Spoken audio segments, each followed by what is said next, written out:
Parker, Lyndon Arthur. And the only two people in my whole life who have ever made me feel really uncomfortable were Liam Williams and Anthony Fowler. And as you mentioned yesterday, both called the Machine, which is very aptly named. Yeah. But the reason, I think, what separated them from every other fighter I've ever been in with was just they were so vicious. Vicious. Like, I remember thinking when I was at Liam Williams, bear in mind this was 3 years ago, so I'd only had about 9 fights at the time. And I remember thinking, don't hit him too hard so he doesn't hit you too hard. That was the biggest mistake I could have ever made, because I didn't hit him hard and he tried to absolutely clean me out. Now, he didn't clean me. He didn't clean me out, but my goodness, I wouldn't have been lasting much longer than what I did, to be honest. I mean, I remember he asked me how many rounds I wanted to do. I said, oh, we'll do 8, we'll do 8. He must have been thinking, there's no way you're doing 8, pal. But anyway, we were doing more. I was doing more rounds with other lads and stuff, so Steve had seen enough after 4 and was like, come on. But yeah, vicious, amazing.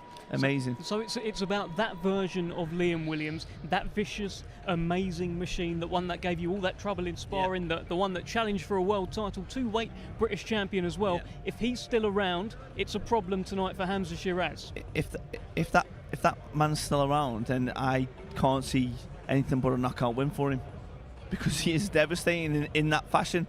But on the flip side, you've got Hamzah Sheeraz, the man who's also looked devastating in his previous fights, virtually all the way through, to be honest, but even more so in the last 2 years. I think he's looked that way. Yeah, he seems to have that touch of sleep in his gloves. We've got 4 fights coming up for you on this YouTube portion of the card as we build up to 7 o'clock over on TNT Sports for the main show. The main event, of course, is Sheeraz against Williams. Tonight we've got for you on this stream the return of Sam King. He's a middleweight from Luton taking on Bartos Glowacki. Classy Charlie Hickford from Rochester taking on Caicedo. The return of Aloys the Animal Junior taking on Milosav Savic.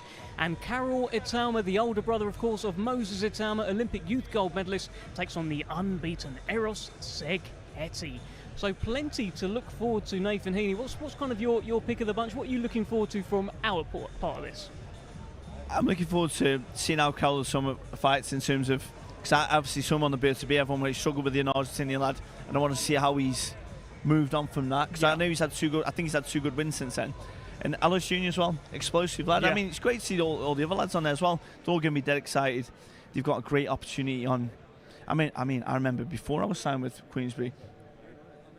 Exactly that one, Nathan. We are looking forward to this. Thank you so much. We're going to head over now to our man, Thomas Treiber. Sorry, mate. I'll finish the sentence. Yeah, sorry.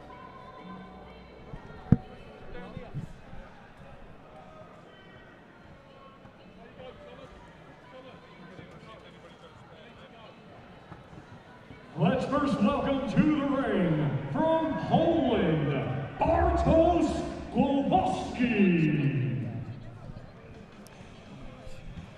Well, here comes Bartosz Glowacki, making his way now to the ring. Fight number 22 for him. His 5th fight in the UK.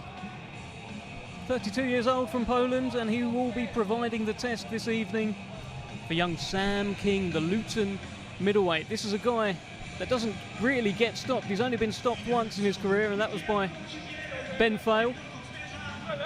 He's going to bring problems to the ring. He's going to bring a bit of durability. He's a tough man, Nathan. Yeah, these lads are made of something different. Well, he's gone over to Martin Bowers. Welcome to the ring from England, Sam King. Well, here comes the 23-year-old Luton middleweight Sam King. He's brought plenty with him today.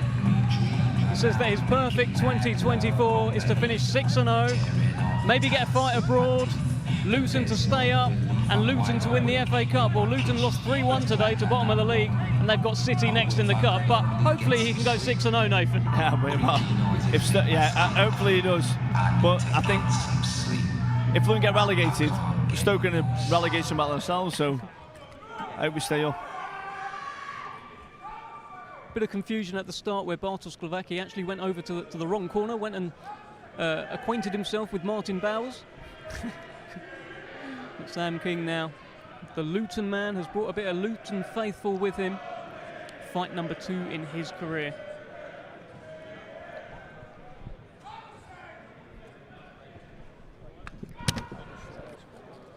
as you can see, it's part of that Peacock Gym setup.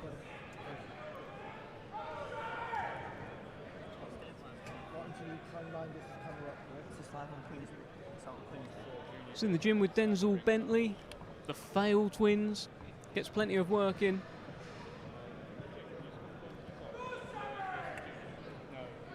It will be interesting to see how he gets on. In his first fight, he was extended the distance by Dwayne Cheeky Grant. Had him over a couple of times though. He was a bit of a big hitter in the amateurs. And funnily enough, Dwayne Grant was actually a local in Stoke. I've sparred with it in a living room once. Why do they call him Dwayne Cheeky Grant? Because he's just cheeky. He loves it. He's a good-looking lad. He likes looking after his image, and I think he loves himself a little bit as well. But he's a nice lad. And why were you sparring him in a living room, Nathan? It was more training because one of my friends, my godfather Gino, he was coaching.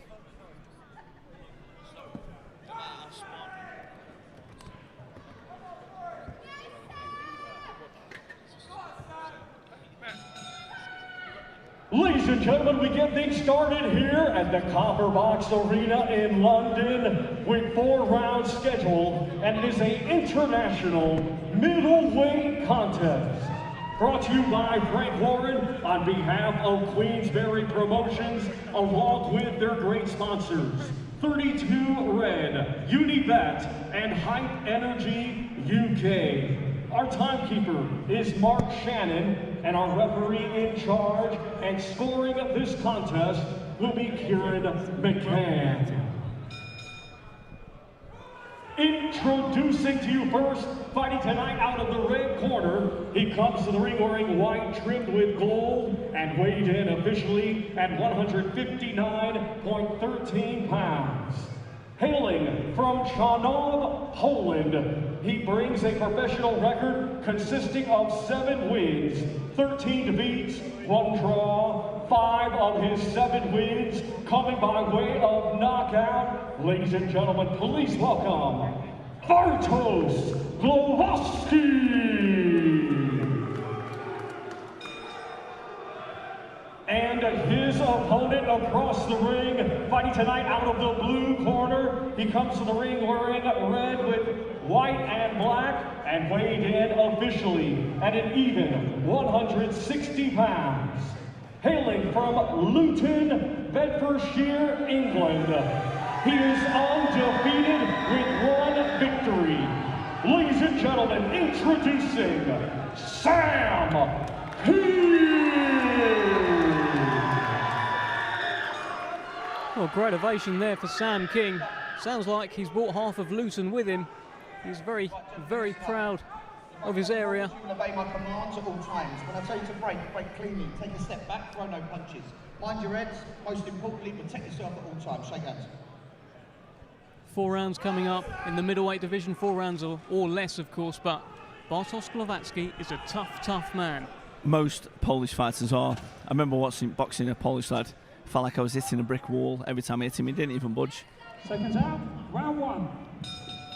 Well, only one man has really been able to make Bartosz Glowacki budge, and that was Ben Fail, who's a southpaw himself.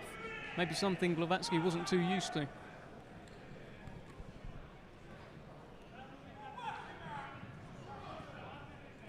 Just being patient, waiting. I think he might try come over with the left hook over the top. There you go, left hook over the top. Well, he is noted for his power in the amateurs. Stopped plenty.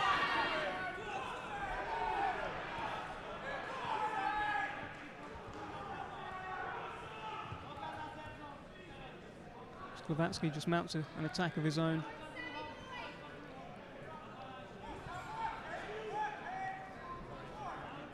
He's just working patiently here. The first minute, just needs to see where he's going to twitch him first. Good shot by. Yeah, he got through there, Glowacki.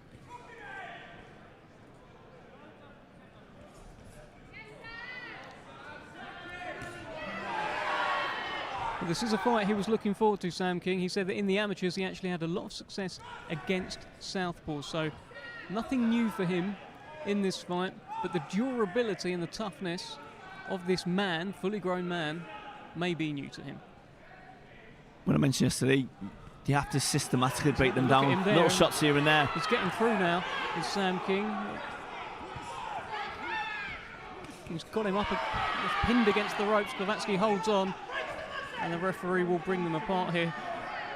As Glowacki just gives a little smile for the cameras outside the ring. Not sure he wants to be there for too long.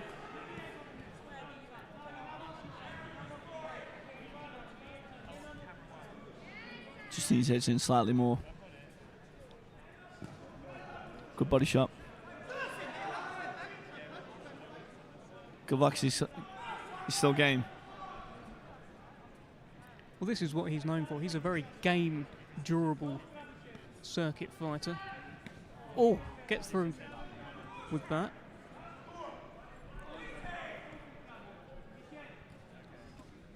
Just looping that left hook over. It's very close.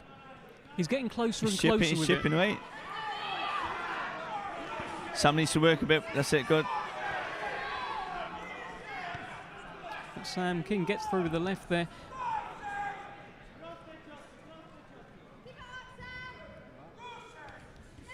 And there, better. clearly Good gets shot. through. Just backed him up in the corner for a moment there, Glowacki. Didn't look comfortable, but mounting an attack of his own, beckoning Sam King on in the corner. 10 seconds left in the first here. First fight of the evening at the Copper Box. Turning into a bit of a tear-up here between Sam King and Bartosz Glowacki. Good first round, entertaining first round, Nathan. Yeah, definitely. He's been very patient. I do feel like he hurts Glowacki with a body shot towards the end. I think he probably should have worked a little bit more on. But yeah, I think it's just tentative first round, seeing where he's going. He hasn't got his range quite there yet.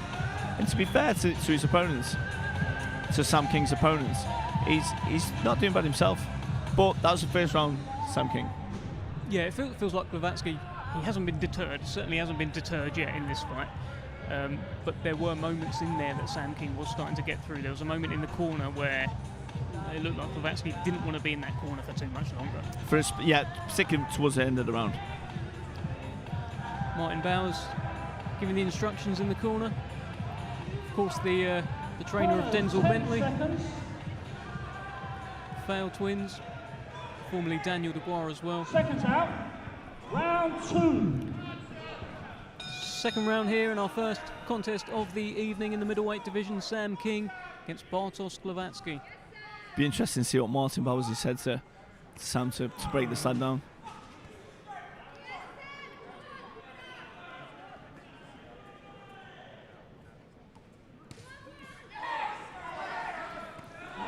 I think he slipped an uppercut through there as well. Glowacki swinging away on the inside, but I think something landed in there from Sam King that Glowacki didn't like. Again, good left hook. Maybe bring it to the body as well. When he's there, particularly when the range is close, left hook to the body, left hook to the head, left hook to the body.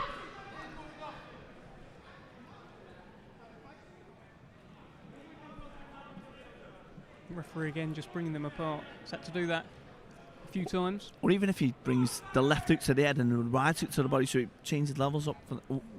Good shot come through. Spun him around there.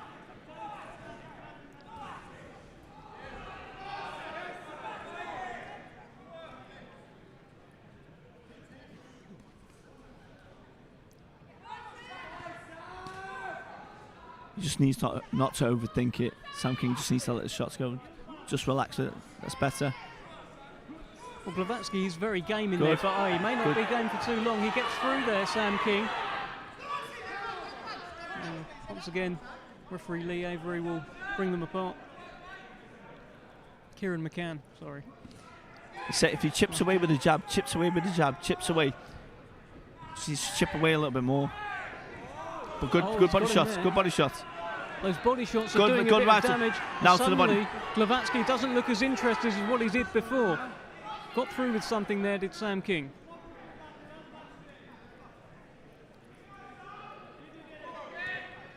See these moments in between where there's a bit of a lull with his opponents. He just needs to be chipping that jab out, occupying him with the jab. Sam King's just chipping away, and then he can let the body shots go.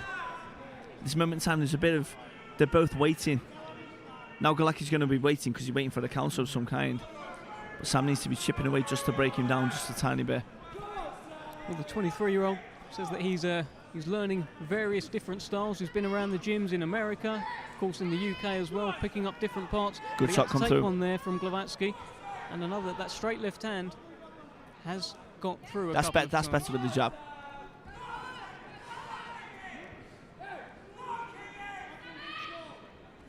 That's it, better. See, when he's chipping like that, much better, much better. He's a very schooled fighter.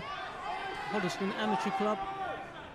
You feel like if he gets to his boxing, he can make this an easier night. Well, absolutely. He threw 4 jabs in the space of 15 seconds, and he produced more work than he'd done in the previous way. He's waiting too long. Of course, he's brought plenty of fans from Luton here with him. Good jab, good jab, good jab. Wonderful jab.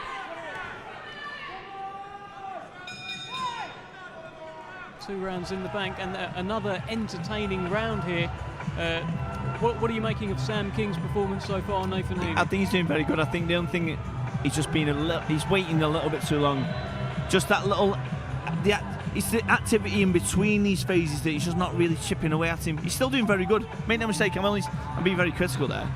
But like I said, there was that period of time where he threw 4 jabs in a space of 15 seconds, and he got 4 clear scoring jabs, and then that preoccupies his opponent with what's coming back at him, and then he can let the body shots go. But if he's waiting too long, the opponent's just going to wait for that reactive shot so he can move out the way and then survive.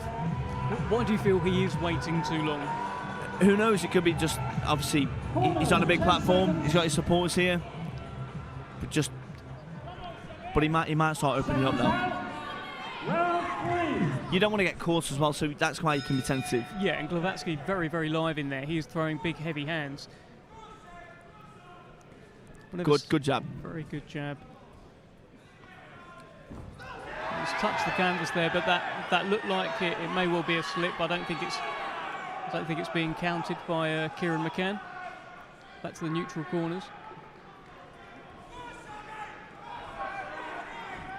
Good uppercut. Lovely uppercut in there. And then that left hook, come back with the right hook to the body.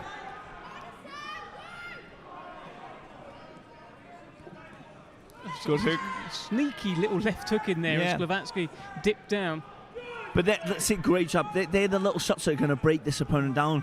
The big shots, they can wince up and tense, and they'll get away with it. But it's the little shots. His eye really, really swelled up. Yeah, that left eye now of Glowacki is starting to swell up a little bit. Wonder if that was one of those sneaky uppercuts that Sam King got through. Referees, he's going to have a look at this now. I don't know if it's impairing on the vision or not.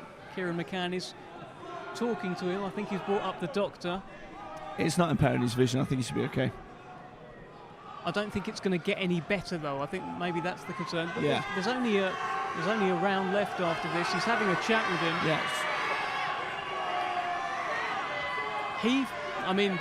Glowacki here is kind of signalling that he's more than okay with this. The doctor will, of course, now. I've got a second opinion.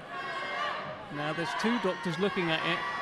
He's got the stoppage problem. And Sam King does get the stoppage.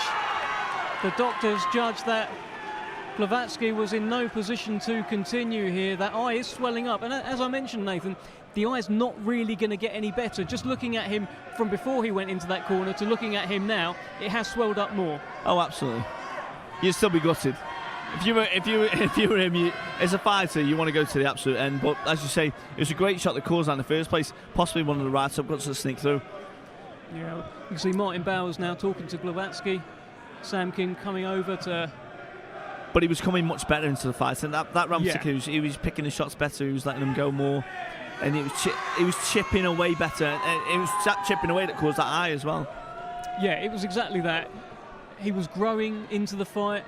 There was a moment in there, I know it was a slip, there was a moment that Glowacki did touch the canvas. Maybe psychologically it was starting to turn into Sam King's favour. Possibly. And that was for good movements on Sam King's himself to force that. Well, it will go down as a stoppage win for Sam King. As we await the particulars from Thomas Treiber, our MC this evening. Now bringing the fighters together is Kieran McCann. Let's hear from Thomas Treiber.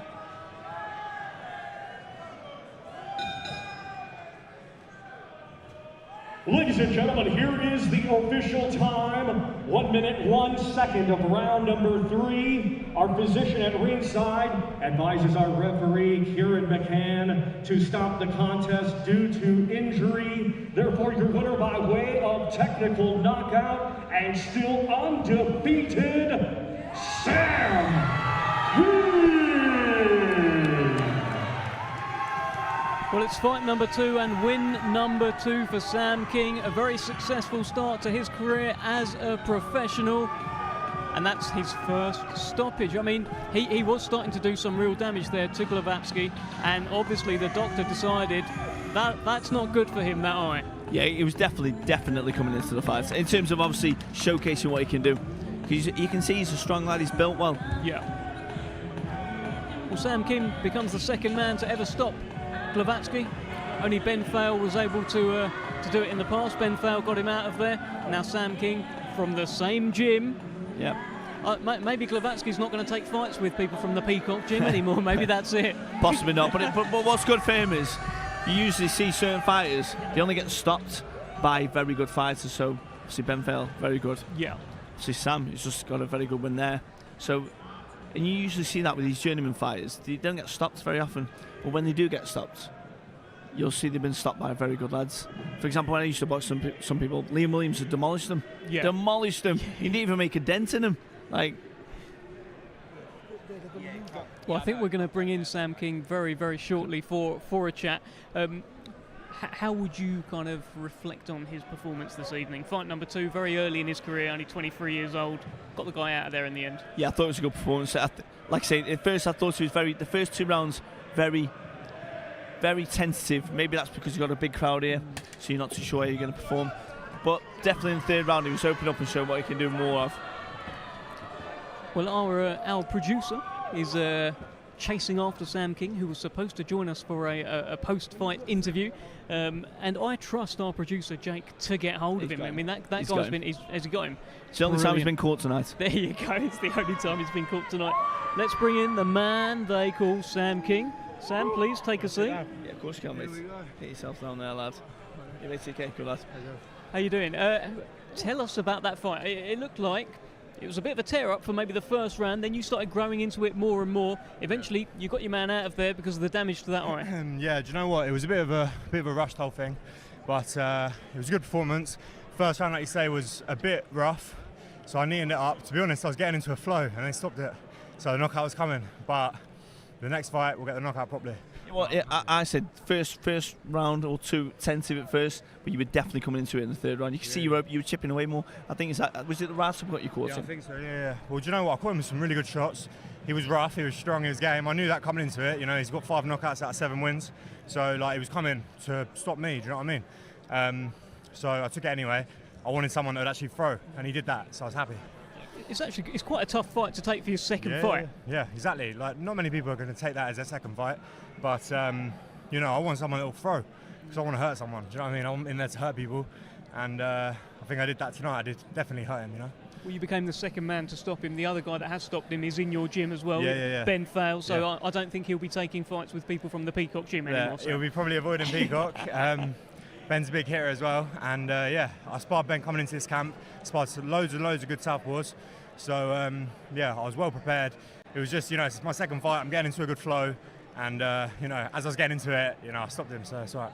Brought plenty of fans as well. It was almost like a pocket of Stokes, Nathan type. You got some good support there, mate. And that's what's great. You're on these big platforms. Obviously, you're on the preliminary undercard now, but it's for this for you to progress and obviously get on the big boy cards, which you're going to do in the future. So God willing, that's the plan. Like, look, I've got a lot of people here today. There's always going to be good support. I'm from Luton. I haven't seen if Luton won today. Do you want the news? I want to know. Yeah. Do you really want to know? Am I going to break this to you?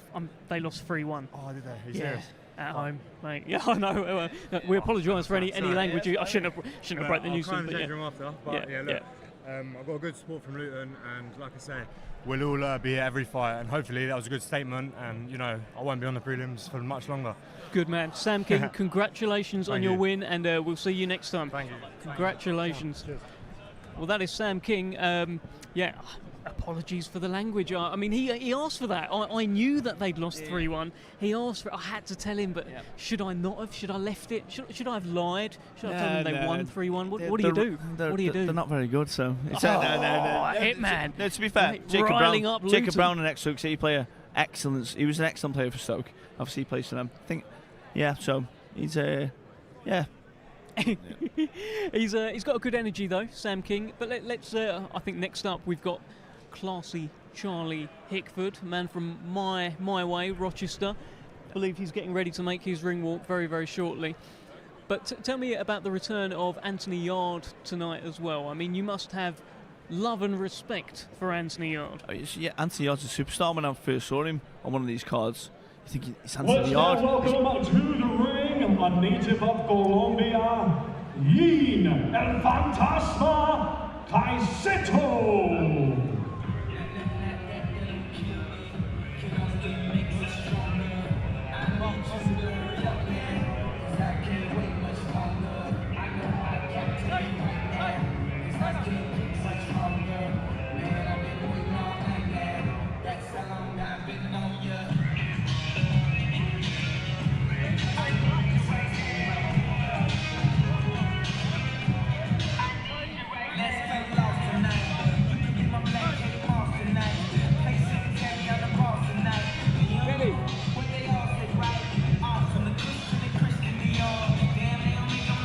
Well, that is Yin Caicedo in the ring now,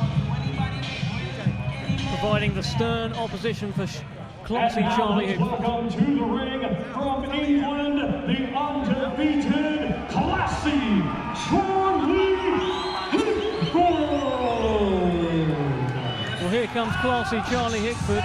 This is a young man who has not stopped smiling all week, and maybe the best hair in all of boxing. Oh, mate, he's looking cool. Great attire he's wearing there, hairs and shape. Look at the beard. Oh, look a wink. Not a wink at the camera. You hear me speaking, Martin? This is a man who, look at that. He's got a little bit of superstar about him, classy. You can see why they call him classy. Lapping in every moment.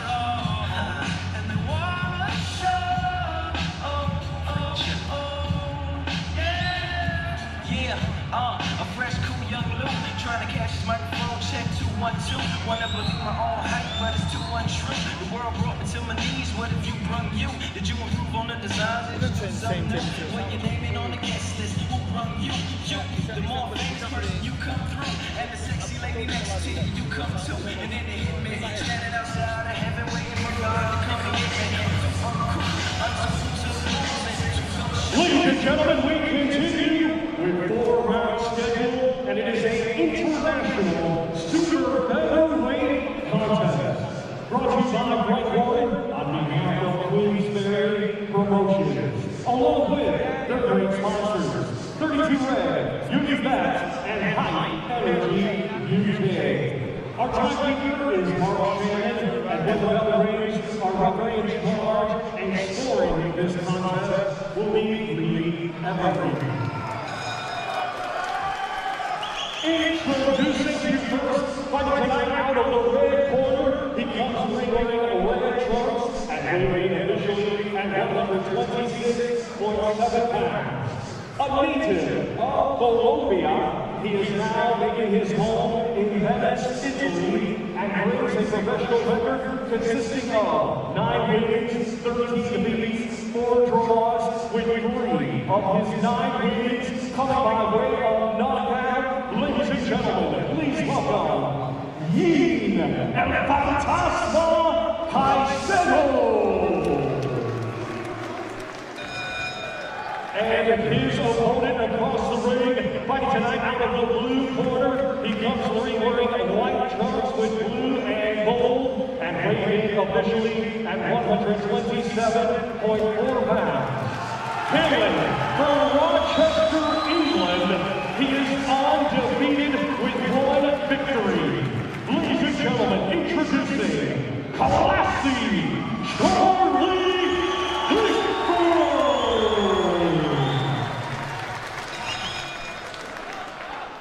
Well, a tremendous ovation here for classy Charlie Hickford.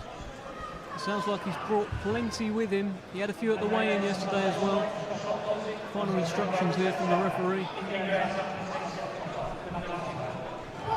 And this will be a test for Charlie Hickford. He should come through. He's got all that amateur pedigree, plenty of class, but Caicedo is a handful, an absolute handful. I watched his fight against Umar Khan. He was last out here. Interesting to see how he deals with it. Yeah, he had a point docked in the final round. I think that was hitting behind the head. He's kind of an unpredictable character, so it may take a little while for Charlie to just get hold of him. Or it may not. Nice. Or it may not. Just waiting for the slip counter right hand there. But you've got to be careful of that right hand coming back from Caicedo as well. Yeah, he's got very long arms. And throw from unorthodox angles as well.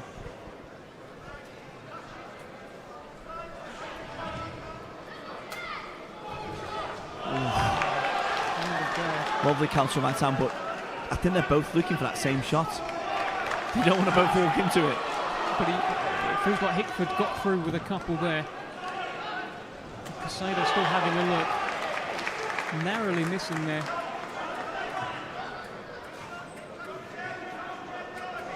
Good jabbing. Nice slip in the body left hook. Lovely.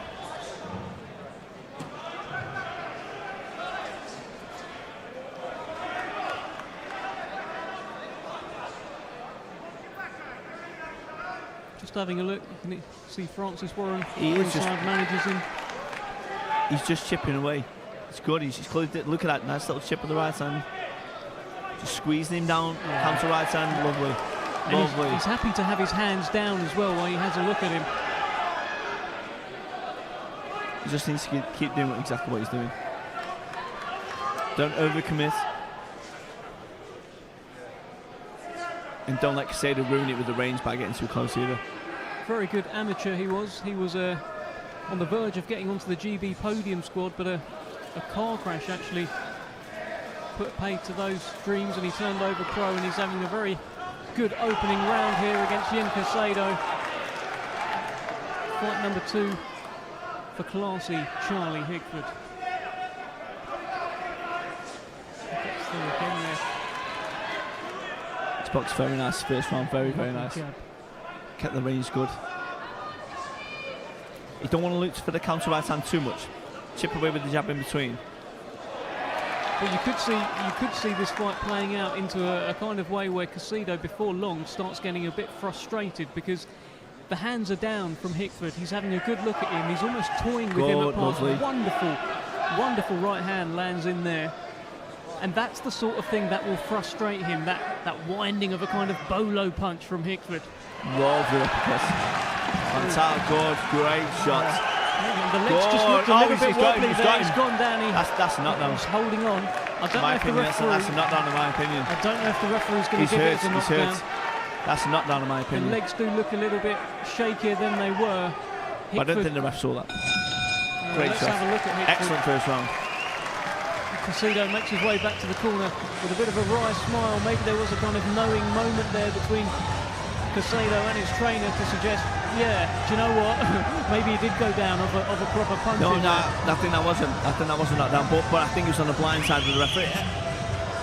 Hey.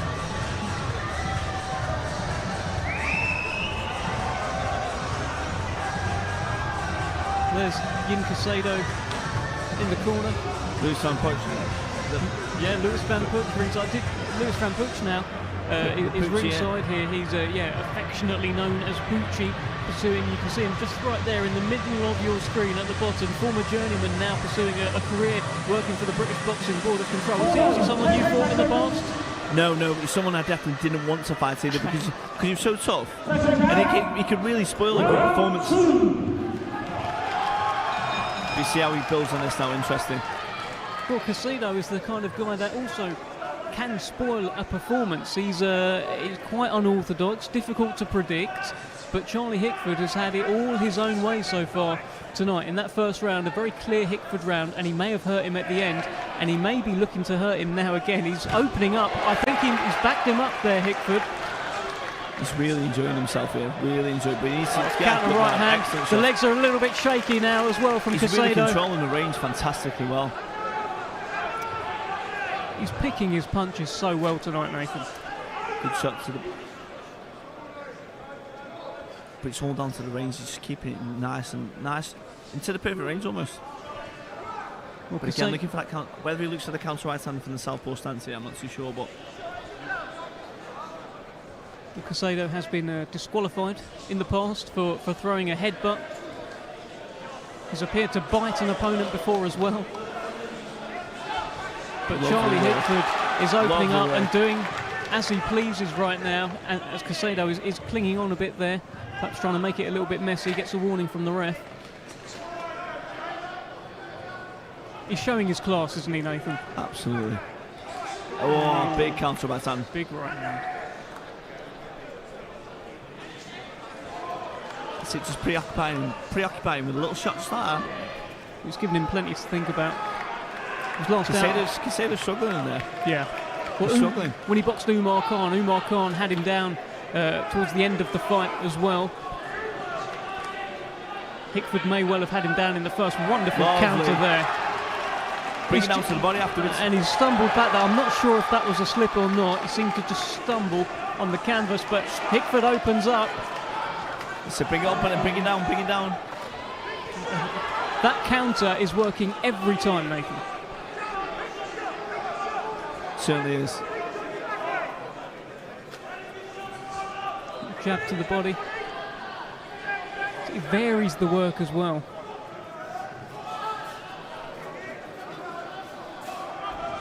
That counter right hand once again. That is the shot of choice. And again, Well, 2, 3 right hands in a row. Caicedo holding on. He's touchdown. And this time he does get a count. Well, he was on his feet at 6, but I'm not sure this fight's going to go an awful lot longer than that. Just don't rush it. Do 20 exactly what he was seconds doing left. at Spoken Number in the first place. He may well see out this round. There's only 15 seconds left here in the second. But it's all Charlie Hickford again. Oh, he's got him. He's got him going here. I think he's going to see out the round. Only a couple of seconds left. Oh, big right hand from Charlie Hickford. And Caicedo is in all sorts of bother there in the corner. He's thoroughly enjoying himself. He's really enjoying it. And you can see in his performance, he's looking great. Well, he should be enjoying it. Second round. On his professional debut, he went out looking the same way as he did when he looked in. There was not a hair out of place. I'm not sure there's going to be a hair out of place tonight. I don't think he's put a foot wrong so far, Charlie Hickford. Absolutely not. And it's where you want to see the difference in class. If you've got the journeyman there, you want to see that a lad showing his talents and breaking him down. That's exactly what he's doing. He's looking a class above him. Yeah, he absolutely is. And this is the sort of opponent that you can look a little bit.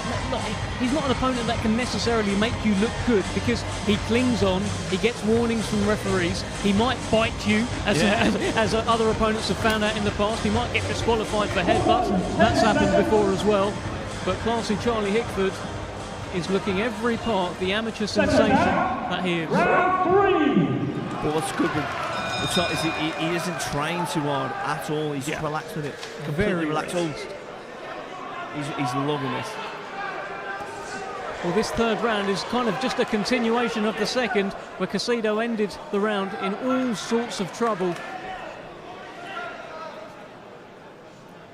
And just putting that right hand out there, teasing, so that he could do exactly that. And Caicedo's trying to wrestle him off, but Charlie Hickford showing that strength on the inside as well. He's not letting him hold on. He's almost suffocating him without actually doing anything. The way he's moving his feet in, making it almost like he's in range at the whole time, but he's actually not waiting for the counter. That's putting a lot of pressure on Caicedo, mentally at least. He's got the tassels on his shorts, tassels on his boots. Clearly looks the part, and looking the part here tonight. Just has to be wary of any big counters, but got through with the left there. And the referee, Lee Every, has seen more than enough. Classy by name, classy by nature. A quite wonderful performance from Charlie Hickford. who moves to 2-0 by completely, thoroughly outclassing Caicedo tonight here at the Copper Box. Very, very good performance. That's exactly what you want to see. That's what you want to see. If you're on these undercards like this, you want to showcase your talent. And I'd love to see him again. A little fist bump there from Francis Warren, the manager, and they're checking his hair there. Is there a hair out of place? I'm not sure there is. Apparently it was half a can of hairspray was used the first time ahead of his first fight. Caicedo seems to be complaining about something. He's surrounded by doctors. I don't think he was happy with the stoppage. I don't think he was terribly hurt, but I think the referee saw that he was taking a couple of shots. He was certainly wobbled at the time. He's jumping up and down in kind of. But it's obviously he can no longer fight for what, 28 days at least. I believe so. Yeah, exactly that. But he's not one of these fighters that had his next fight lined up, which you do sometimes see with some of these circuit fighters. But he's still complaining, Caicedo, at the referee. Lee Every copping an earful, telling Caicedo and his team to just sort of wind it in a little bit there. He's quite the character, is Caicedo. But tonight was about Charlie Hickford. The Rochester man moves to 2-0. And let's see what sort of exchange we have here. No, they get a fist bump. I thought maybe we'd see a bit of defiance there. Let's head over to Thomas Triber. Ladies and gentlemen, here is the official time. 1 minute, 2 seconds of round number 3. Our referee, Lee Every, stops the contest. The winner by way of technical knockout and still undefeated, Classy Charlie Hickford. Well, 2 fights, 2 wins for Classy Charlie Hickford. And that was a bit of a statement tonight, the way he dealt with Caicedo. Some of the skills that he showed, some of the counters, the hair still being all in place. I think he's got a very bright future, Nathan. Absolutely. The most impressive thing for me was he took his time. He didn't rush anything. He kept the range really well. But even when he was looking for the counter right hand, which seemed like a few too many times at certain parts, he still landed with it. So if it's working, don't stop. Exactly that. He certainly made it all work. Getting a team photo in there. You can see he's from that Chatham camp. He's got Dan Woolwich there. Of course, he's done plenty of work alongside the Itauma brothers. And there's something clearly happening around Medway, Maidstone. There's plenty of good fighters coming through there. And it feels like maybe there's a big night coming up at either Maidstone United or Priestfield, the home of the Gills. Because there's so many of these fighters. Sam Noakes, Sean Noakes from Maidstone. This guy here that we're looking at, Classy Charlie Hickford from Rochester. The Itauma brothers, the Chatham boys. I feel like we need a big night there. Let's bring in Charlie Hickford. Classy Charlie, how are you, sir? He is. Hair looks good. Do you know what it is, Dev? I said to him as soon as the fight finished, I went, he's messed my hair up, because I knew I got caught with 1 or 2 silly shots. But listen, it's one of them things, you can't look pretty all the time, it's hurt business, isn't it? So I'm happy I got the rounds done, you know. I may watch it back, but I felt all right in that, I suppose. Just one of them things on to the next one. I mean, you sound disappointed. We thought that was very, very classy. Yeah, I thought you boxed really, really well. You look very impressive. Like I say, when you're on these cards, you want to make statements. 100%. And for me, the range was perfect. The counter right hand speed you kept bringing over was very good. A little bit of body shots here and there, I think, just getting. But I thought you were brilliant. Appreciate it. Listen, coming from yourself as well, champion, it's an honour. But you know, it's one of them things. You know, I tend to. He was a very awkward opponent. You know, I know he's boxed for a youth title before, so it's the right stepping stones that I need. But sometimes I feel like I rush my work a little bit. But it's one of them things. It's learning. It's only my second fight. Can't ask for much more. On to the next one. I don't think you did rush. I thought you were good. Like, appreciate it. I thought you were going to pick it up as the rounds went on anyway. Yeah. I didn't think you rushed at all. I thought you looked really well, good. I appreciate it. Thank you very much. So yeah, that's good comeback, isn't it? Good feedback. So I'm pleased. Could you feel yourself hurting him in there? I would say so. You know, there was a few times I caught him with some shots, and I could see, you know, that he was obviously not in a good way. So, and I might have rushed a little bit. But obviously, you're saying I never used when I'm watching it. So it's one of the things I have to watch it back and assess it. But listen, I'm pleased. You know, having not even a rest up, straight back into camp. Hopefully, get another phone call ready for the next one. We was just talking about we need to see some sort of big night in Medway, maybe or Maidstone, you know, the Gallagher Stadium, or even Priestfield. So many boys coming through from around this area. 100%, all top boys as well, you know, from Kent. I mean, in Medway alone, we've got a few of us, you know, Carol's on the card and all Mids is on the card, obviously boxing for British. So there's no reason why in the summer or next year, you know, it'd be nice if one day it does, and I'm sure that if in the next year there will be a show, and you know, obviously I'll be on it and I'll be looking to steal the show, so I'm looking forward to it. How are you finding this whole amateur to pro transition? It's one of them things, you know, it takes time to adjust, but slowly but surely I feel like I'm getting there, you know, like Nathan said, adjusting my range and slowing down the pace, so, you know, it takes time, Dev, but it's getting there slowly but surely, and I'm pleased. The team's pleased. But don't lose what made you great as an amateur. If you've got great feet and you've got great distance, never lose them. That's the biggest mistake any pro's ever going to make. You think, oh, you've got to settle yourself down. Yeah. That's what got you there in the first place, to stick to what you know. And then you can just develop as you go along. Yeah, exactly what you said. That's what got you where you are, so stick to it. So, yeah, 100% will do. Fantastic performance. Congratulations, Charlie. Yeah, thank you very much. All the best. Take care. Thank you very much. I like that guy a lot. Let's head over to Thomas Treiber. Let's welcome to the ring from Serbia, Milosav Savic.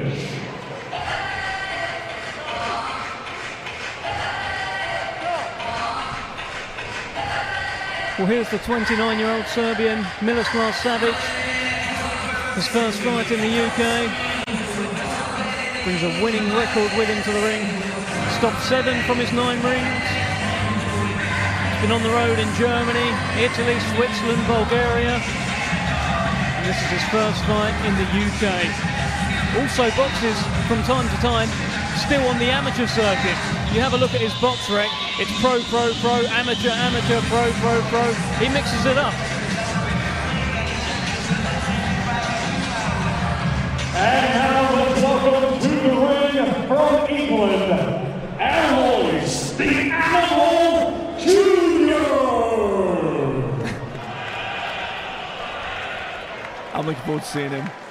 It looks cool. How can you not be? Great ring walk here. Aloys the Animal Junior, 20 years old, the big puncher from Penge. Fight number 7, keeps himself in tremendous shape.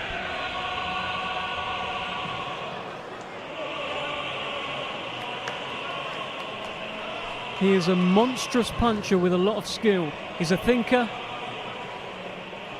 He's got ability, he's got agility, and he's got intelligence. He's got the bit between his teeth.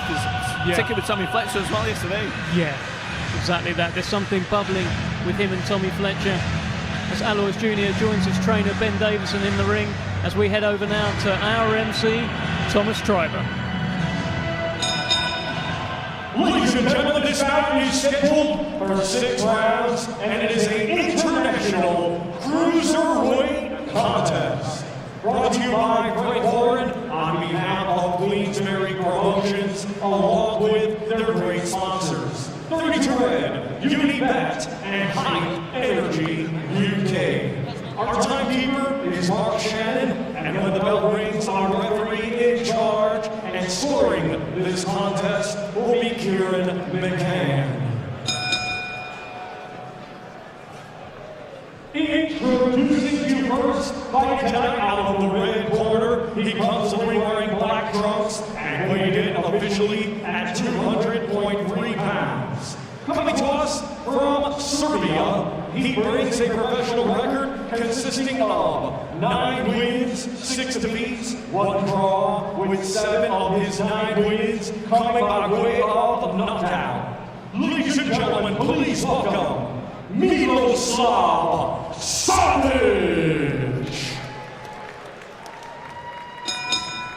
And his opponent across the ring, fighting tonight out of the blue corner. He comes to the ring wearing white trunks and weighed in officially at 204.13 pounds. Hailing from Penge, London, England, he has a professional record consisting of 5 wins, just 1 defeat, all 5 wins coming by way of knockout.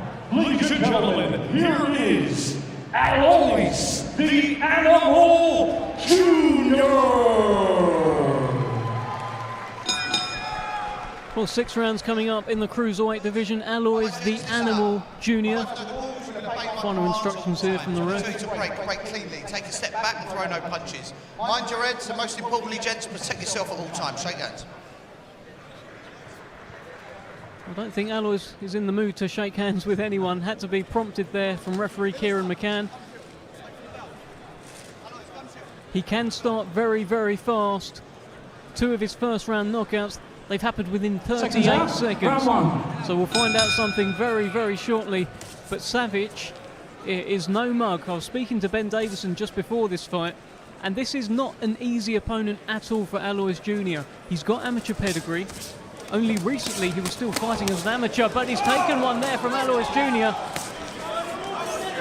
When you mentioned Ben Davidson, I saw him in the corner then.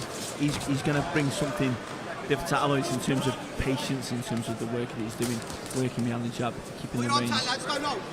But he did hurt him with the right hook earlier on. He seemed to get through the right hook, didn't he? And there is the left hook, and my goodness, that is a one punch. Well, he's got up, Savic has got up, but I think Savic has found himself in there with a savage. Aloys Junior had him floored with that left hook. Oh. Goodness me! And he's down again, and I don't think he's getting up this time. As Aloys Junior smashes his gloves together, he is not going to get up from this. That is yet another first round knockout from an animal from Penge who is making more and more noise in this cruiserweight division. That was unbelievable. Excellent. Devastating. Very explosive. Clean as well. Took a bit of a risk here with an opponent like this who has got good amateur background. It was only last year that the guy that he's fought lost a split decision to a guy who went on to become a world amateur champion. This is by far the toughest test so far of Aloys' career, and he's got him out of there in the first round. You saw earlier on, I think he caught him with the right hook. Yeah. Just let him know he's got a bit of power. But then that left hook that he brought to him, bam, straight down. But fair play to the lad, very tough.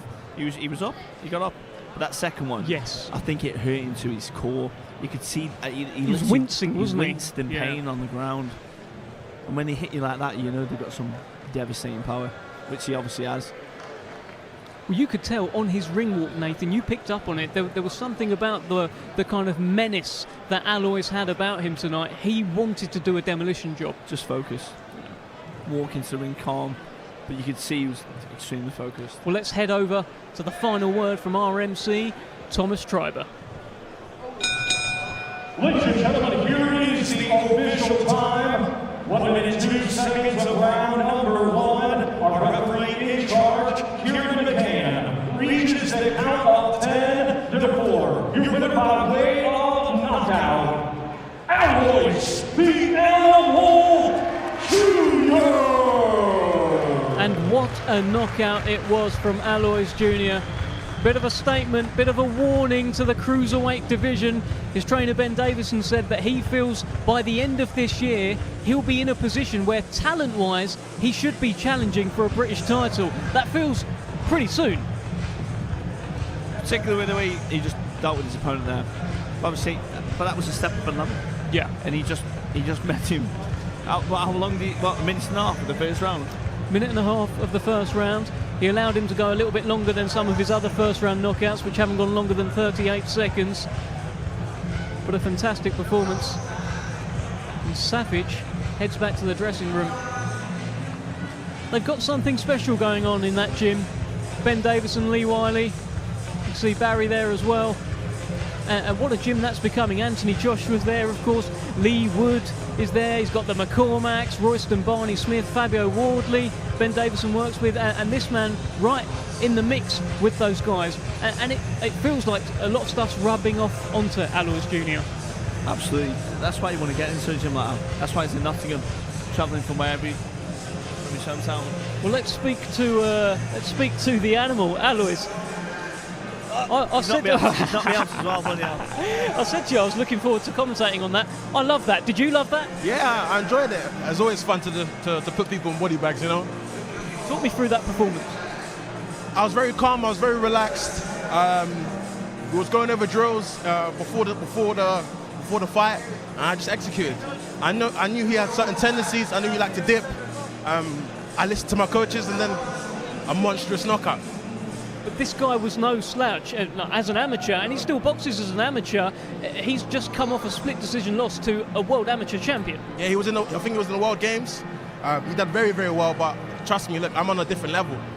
When I get hit, not when I get hit. When people get hit, they stay hit. Certainly that second, well, the first one was devastating, put him right on his bum. Well, he's back, in fact. The second one, you put him down, but it physically hurt him. You could see him wince.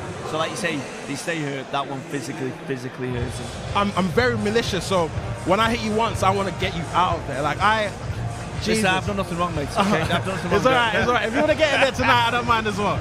Listen, I want to be out as soon as possible. If I can get out on the March card, I can get out on it. Maybe not April. I want to get out as soon as possible because I'm a young, shining athlete coming up, and I'm definitely going to be a superstar. Speaking to your trainer Ben Davidson earlier, it feels like talent-wise you could be in a position to challenge for a British title at the end of the year. In terms of your development and the way you're developing your talent, do you agree with that? Oh, 1,000%. I am that guy. I am that number one, and whoever has it, trust me, I want it. Tremendous performance, Aloys Junior. Congratulations. Thank you. Appreciate it. So, man. Wow. The man has a Herculean physique, does Aloys Junior, and he packs a punch. That was a quite sensational performance from Aloys. Absolutely. Like I mentioned before, you want to impress on these stages like this. He'll be moving up straight away. Yeah. He'll be on the big boy card soon because people want to see explosive knockouts like that. Yeah. And that was explosive. The first one, straight on his back. The second one, hurt him to his core. As I say, that really hurt him. Well, let's have a chat with Ben Davidson, the mastermind behind this Aloys Junior right now. Happy? Yeah, I mean, I've got to say it's a terrible tash, but the performance was decent. No, I'm joking. Almost well like done it's well done on all your success, though. Well done on all your success.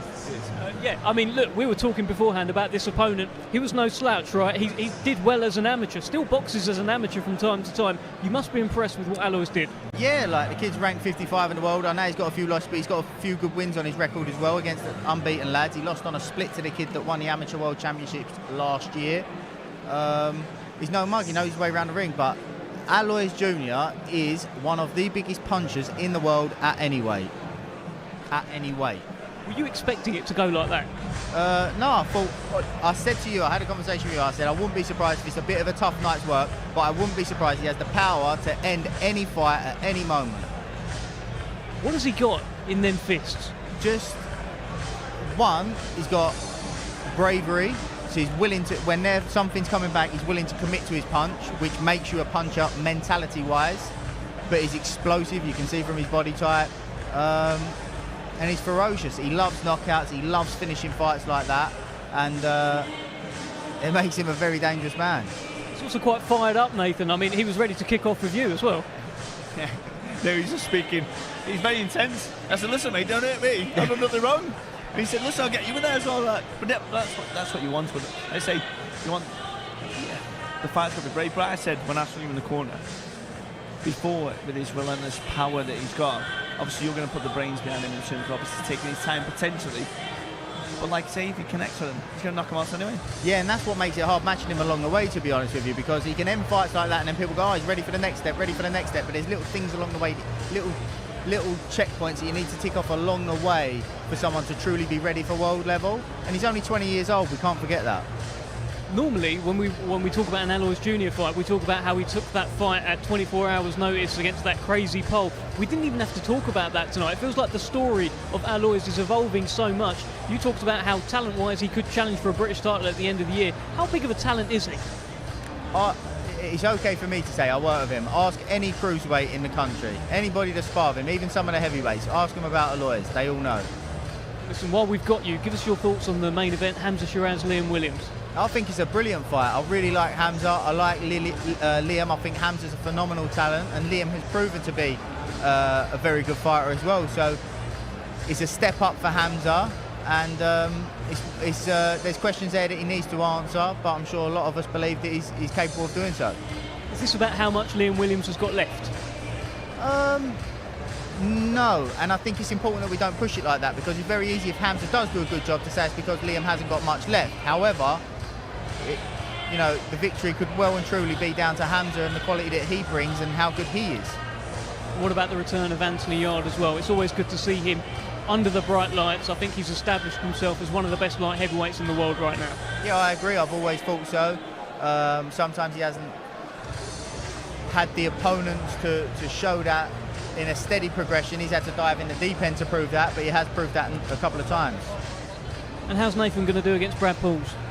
I think, fighters like him, is similar to Lee Wood, that there's lads out there that have got bundles of talent and all the talent in the world, but dedicated, looks after himself, very professional.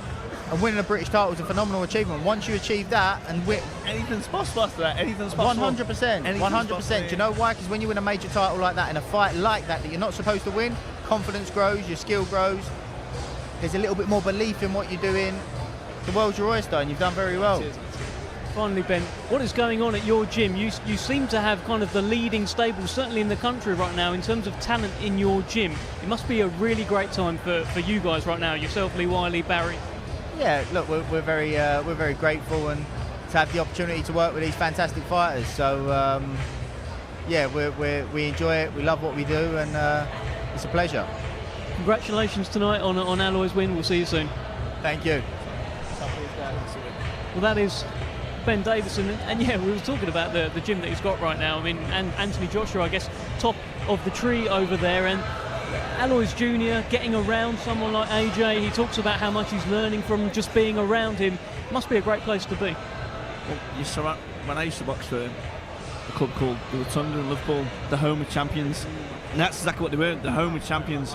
The amount of history in that club is phenomenal. So that's the reason you want to go there, is so you're sharing the rounds and the history and the experience from all the coaches in that place. And with Ben Davidson and that team, you've got world champions in there, major global superstars as well. Lee Wood is a superstar, both on the domestic scene and on the world scene with what he's done. And yeah, that rubs off onto everyone else below them as well. Yeah, absolutely. On the way up. Absolutely. Well, our next contest will be the return of Karol Itauma. And we were talking about Karol, obviously his fight's coming up now. We were talking about that loss that he suffered, first loss of his career back in January. But he has bounced back with a couple of wins since that. I guess he's kind of finding his way again since that defeat. Yeah, it can happen. I'm saying that those Argentinians, because I think it was a backhand that was catching him, to be honest. It's almost like those Argentinians, that's all they ever work on their whole life. I fought an Argentinian, he put me on my bum in the first round, and they throw these really awkward shots and they're very strong, so that could have just been a one-off occurrence for Karol. And obviously now it's for him to just keep progressing. He's had two super wins, and now he's obviously got a very good opponent now, so it'd be good to see what kind of performance he puts on. Yeah, and I think he should get credit for his comeback fight as well. It was against Khalid Graidia.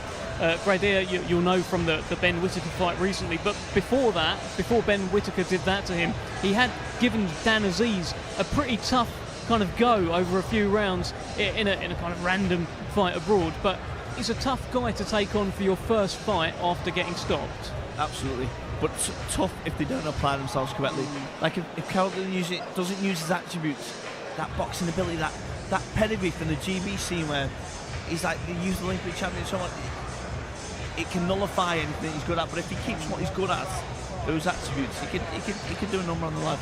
Yeah, well, the guy he's taking on tonight is unbeaten, Eros Seghetti over from Italy. So I guess getting an unbeaten scalp on his record, if he's able to do that, is very much a move in the right way, and they'll be moving him on towards titles before long. Absolutely. And it will bring a certain bit of confidence to you as well when you are beating an undefeated fighter, because you know you're the first person that's given that person the first loss. How did you feel about Ben Davidson's comments on your tash, Nathan? Yeah.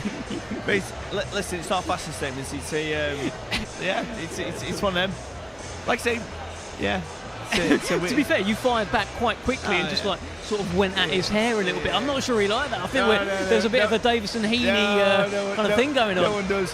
Right, it's one of them, and if you can't take it, can't give it to now. He can take it. He can take it. I can take it as well. But no, it's him. He was very complimentary to me as well. When obviously mentioned about Lee Wood. Yeah. I thought that was great because Lee Wood's a very, very good fighter. Very good. Like a world level fighter, world champion. You know what I mean? So, and the way that he's come back from defeats and so on, to show what it's all about. Yeah, I think we are very similar in that regard. Where you come almost from nothing, you have this big following, and then you have to prove yourself on the big stage. And fortunately, I did that on the last time, and obviously he's done it all the way through his career. Well, let's head over now to our MC, Thomas Treiber. Let's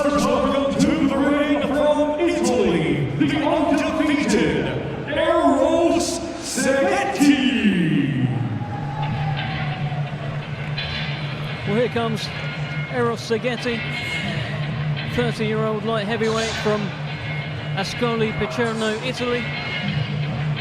Unbeaten in 11 fights. And he will provide the test, the stern test, for former Olympic youth gold medalist Karol Itauma here this evening at the Copper Box.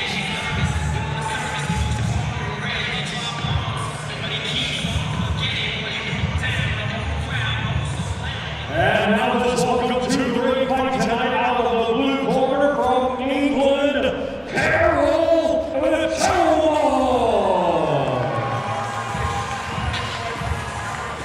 Well, here comes Karol Itauma, fight number 13 as a professional.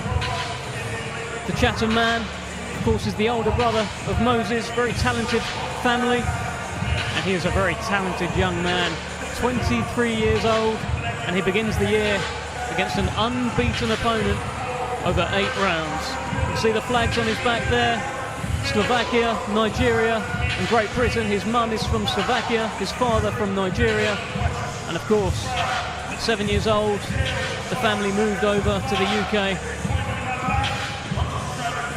He went on to become an Olympic youth gold medalist, 8 national amateur titles as well. Very, very talented amateur, Karol Itauma. Now he takes on the unbeaten Eros Seghetti. Ladies and gentlemen, this bout is scheduled for 8 rounds, and it is an international light heavyweight contest. Brought to you by Greg Lord on behalf of Queensberry Promotions, along with their great sponsors, 32 Red, Unibet, and Hype Energy UK. Our timekeeper is Nick White, and when the bell rings, our referee in charge and scoring this contest will be Lee Every. Introducing to you first, fighting tonight out of the red corner, he comes to the ring wearing white with gold and black, and weighed in officially at 182.3 pounds. Coming to us from Ascoli Piceno, Marche, Italy, he brings an undefeated record consisting of 10 wins, no defeats, 1 draw, 2 of his 10 wins coming by way of knockout. Ladies and gentlemen, please welcome Eros Seghetti. And his opponent across the ring, fighting tonight out of the blue corner, he comes to the ring wearing gray and black, and weighed in officially at 181.12 pounds. Hailing from Chatham, Kent, England, he has a professional record of 11 wins, just 1 defeat, with 7 of his 11 wins coming by way of knockout. Ladies and gentlemen, introducing Karol Itauma.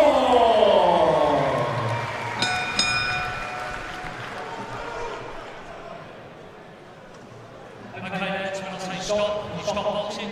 When I say break, take a step back. Keep your hands up, protect yourself all the time. Good luck to you. Good luck. Pretty stern face-off there from Itauma and Seghetti. Scheduled for 8 rounds at light heavyweight, this one. Seghetti looks a big set lad. He looks big. His head, his big bone structure. Check it out. He's got that big bone structure. He's got that unbeaten record as well. Just 1 blemish. He had a draw in his 3rd fight. And Karol Itauma, very talented southpaw.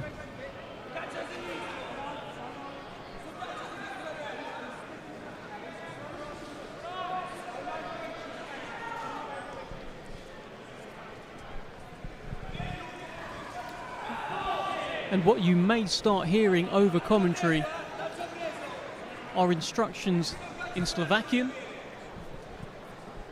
And that would actually be from the Itauma corner. Moses Itauma calls out. Good right hook from Itauma. When Moses is fighting, Karol calls out instruction as well.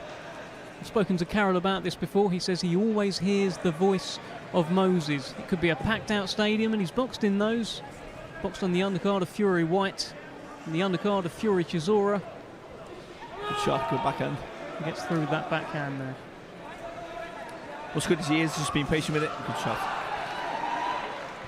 He is patient. He's a very patient boxer, very poised. And gets through. He's getting with that backhand every got single the time. attention of Seghetti there. Just backed him into the corner there. Seghetti just clings on. As you can see, Moses Itauma on camera bellowing instructions in Slovakian to his brother.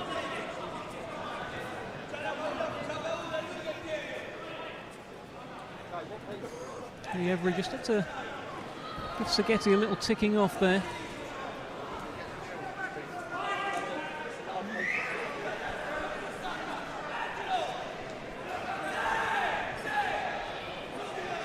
Very vocal in the corner.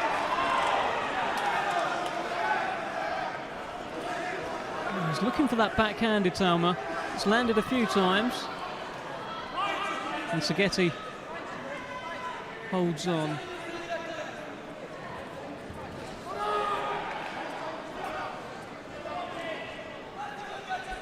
The referee's had to bring them apart a few times. Just can't let Seghetti get too close.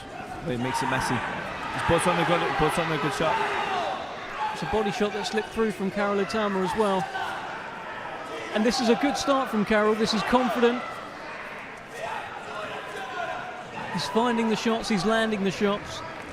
There's a couple of times he's got Seghetti's attention so far already. Be careful with the counter, you can't get caught with the counter right hand.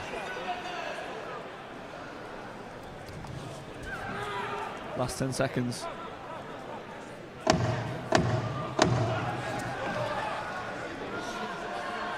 Seghetti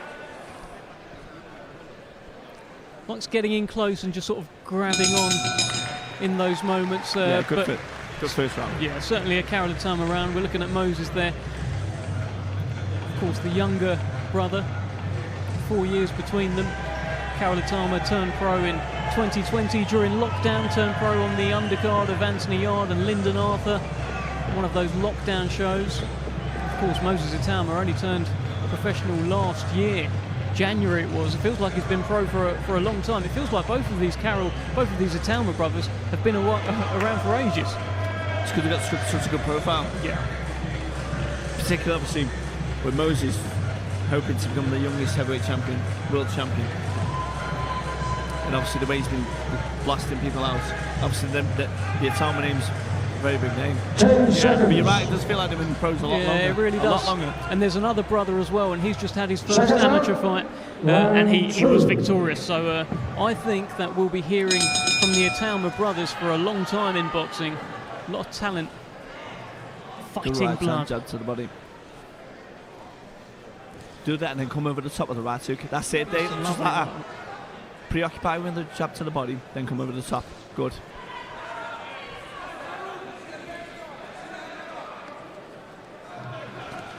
Good right hook. It's frustrating because I almost want to shout. I almost want to tell him. The backhand.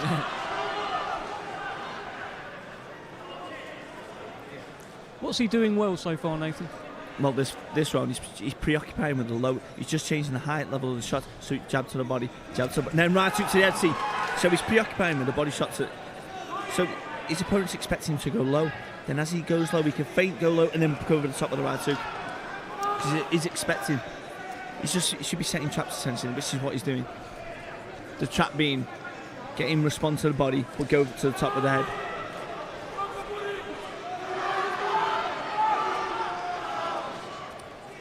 Just got him backed up against the ropes there, Seghetti. Just gets a little ticking off there from the referee, Lee Avery. But this time he could now come back to the body, but then go with a straight left to the top of the head. So he'll go to the jab with the body. His opponent will then expect a right hook to be coming, but then if he switches it to the left hook instead. Tell you what, Seghetti's getting a little bit marked up as well. He's not enjoying this so far. That stern face-off before the first bell doesn't look so stern now. He is starting to look just a little bit more weathered. Plenty of success from Karol Itauma through these first 2 rounds. Just over a minute left here in the second. He's looking for that uppercut. Seghetti just smothered He his should get work back there. to what he was doing before. Just to get the jab to the body, preoccupying, then come over the top. Keep the range. Good left hook there, good left hook there. It hurt him, Evan. It was good left hook. It looks like he's just clinging on there. It's a little warning for the shoulder. Another warning for Seghetti. Little ticking off from the referee. Pinned into the corner briefly. A couple of body shots slip in there from Karol Itauma. Again, Seghetti just making it a little bit messy, trying to smother Itauma in there. Little sneaky shots on the back of the head. I'm sure he'll get another ticking off for that as well. And he does. It's a wonderful counter there. Just invited him in, Karol Itauma, and then came back with something pretty big. Patiently now. See, when he's straight back on the jab to the body, he controls it completely. 10 seconds left shot, here shot. in the second round. But you get into this weird thing when you're boxing. If something's working, you almost feel like something's going to go wrong in a second, so you stop doing what's great. Because almost you feel like, why does it keep working? If it's working, don't change it. Just the only thing he needs to probably change is, like I say, he's going to jab, right hand jab to the body, and then going for a right hook to the head, so he's preoccupied. What he could do is, the opponent could go to the right hand to the body. Instead of going to the right hook, which the opponent's going to expect, he can then switch it to the left hook, just keep changing. It's been a good first 2 rounds though for Karol Itauma. You can see Seghetti is trying to make it messy in there. He's already got ticked off a few times from the referee, getting a bit of instruction from his corner. But that's what they're meant to do. They're meant to make it messy. Yeah. They're there to ruin you and spoil you. But when someone like Karol, 10 seconds. his whole background is based on being able to hit and not get hit in that range. Round 3. I'd like to see it straight back into the jab to the body and then mix up to the head. You can see the ringside area getting more full now. Francis Warren, See, manager. every time controls it with that jab to the body, and then he can just change the level at the top with whatever shot he selects.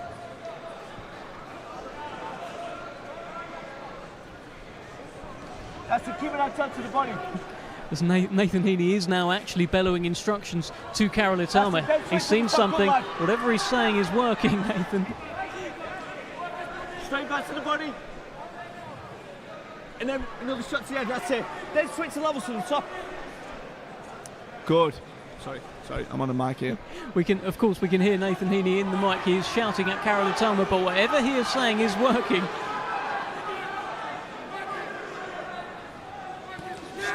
Gets through with the left, gets through with the right, opening up a little bit here. But break up the distance now because he's covering up. Like he's in a shell, so it's very hard to break when they're in a shell like that. He's come out swinging, but again clinging on. But he's just starting to ship a few there. He's busting them up a little bit. You can see his face is ready. And this isn't a circuit fighter. This is no journeyman. This is an unbeaten fighter. Yeah. And Karol Itauma, that's a big left. Just like that. Jab to the body, he went for the straight left to the head this time. Again, Seghetti just kind of making it messy in there, but when Itauma just gets that little bit of distance, and that was wonderful there, when he gets that little bit of distance, he lands his shots. And he's backing him into the corner now. Big left hand got through. If he keeps doing this, he'll stop him. Because you can see he's slow, he's breaking down. Looking a bit more ragged, a bit more weathered now, Seghetti. He is being systematically broken down right here tonight at the Copper Box by Karol Itauma. Good shot coming back though. Well, that's where he needs to be. He needs to just stay switched on. Doesn't want to get into a swing up with Seghetti. Doesn't need to. No, he doesn't need to. He just needs to get in the range again and break him down with that jab to the body, what he was doing before. No, the jab to the body's not really the one that's causing any damage. It's just preoccupying him to set up for the shot for the top. Good movement.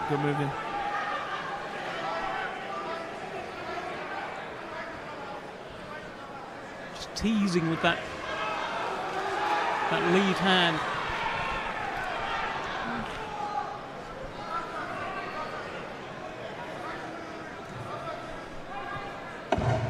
Seghetti's definitely feeling the pace though.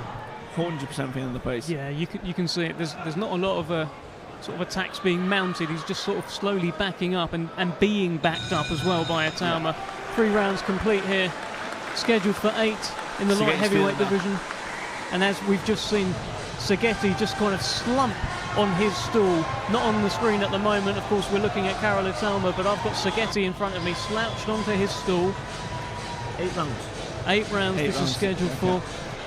And he doesn't look as interested as what he did at the very start of the fight. If you're looking like that after in the 4th round, you're feeling the pace big time. He is feeling the pace, and when you still got half the fight left, it's not a good sign. Not a good sign.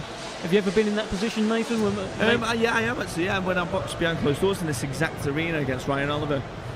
Obviously, I fight with a massive crowd that can spur you on, and you feel like you got endless energy. But he'd been so quiet there. I went out the first round trying to blast him out. And he went nowhere. Round 5, I remember thinking, oh my goodness, I've still got another 5 rounds left. And I was really feeling the pace. Well, Seghetti may be feeling the pace too. Very slow off his stool. Karol Itauma was straight up. And gets through with a backhand there.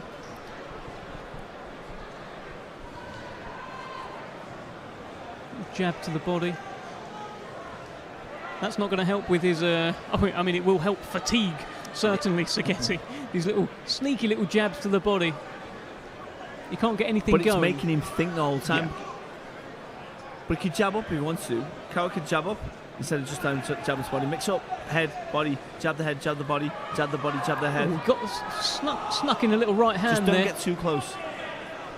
Well, that's where Seghetti wants it, isn't it? Yeah, and it ruins Karol's work.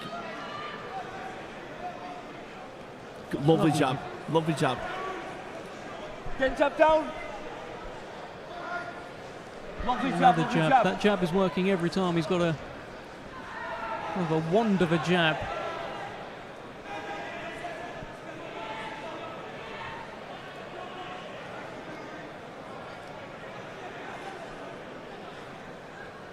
Well, he says he's maturing. He says he's getting better with every fight. It's working.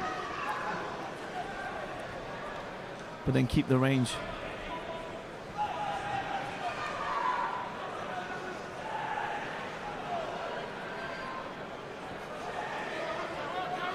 Good work.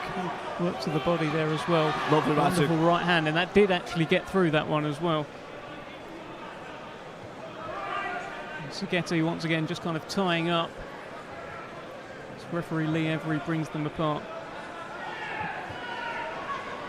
This will be another exhausting round for Eros Seghetti, pinned in the corner currently from Karol Itauma. Seghetti pushing the head down. But like Karol's just breaking down at range though. He doesn't need to get too close. Just under a minute left here in the 4th round. That's it, squeeze, get a little bit close. Stabbing down, do it full flat. Good shot. Trying to sort of goad him in there. Yeah, but they do that for a reason. They're trying to play mind games. Oh, I'm okay. But really, he's really feeling it. When they play mind games like that, you know, they are feeling it. They're doing it for a reason. 4 rounds in. Yeah, 4 rounds in, yeah.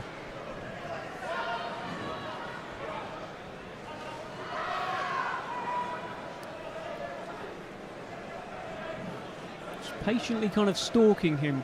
Seghetti's still got some life in him here. But as you say, by these kind of goading methods, perhaps indicative of his strength bar going down. He's outclassing him. Yeah. That was outclassing him, 100%. Another good round.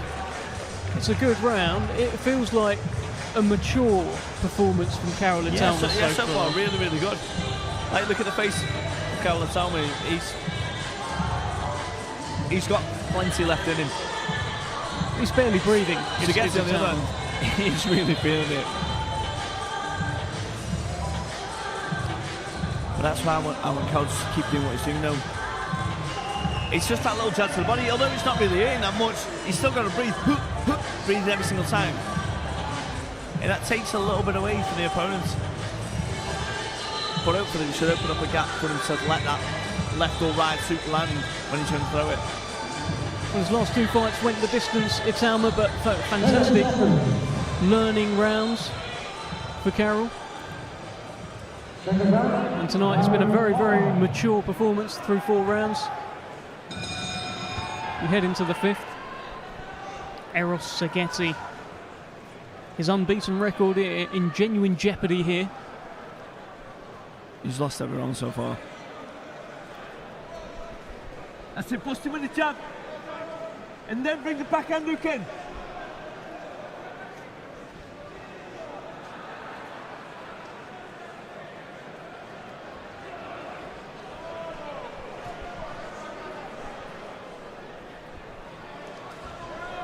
Just opens up to the body there.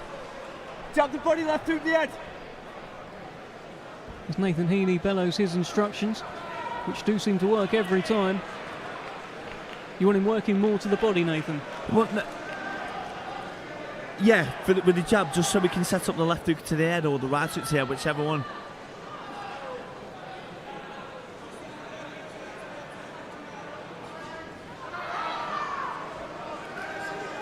He's moving about awkwardly at the moment, Seghetti.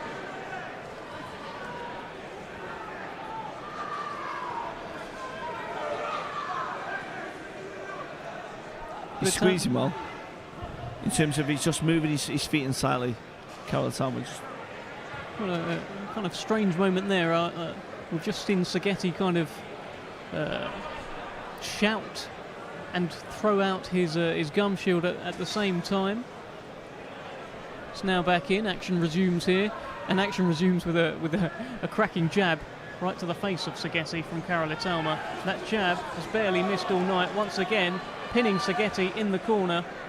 You just feel if he gives himself that little bit of distance, but if he finds that distance, you feel like he could open up and start having even more success, Itauma. Absolutely, I think there's just needs to squeeze in a little bit more, just a little bit closer. But really, should be making the most of it when it's here. There's an escape route. Oh, for wonderful Seghetti left hand lands there. There's an escape route for him, but when Seghetti's on the ropes, that's why there's nowhere to go. So he should just be squeezing, jab to the body, jab to the head. Well, he's just turned the pace up here now, Itauma. He's just started moving Seghetti His about. legs are going all over the shop. Keep squeezing. He taunts Itauma, Seghetti. Good. But the right hand gets through very clean.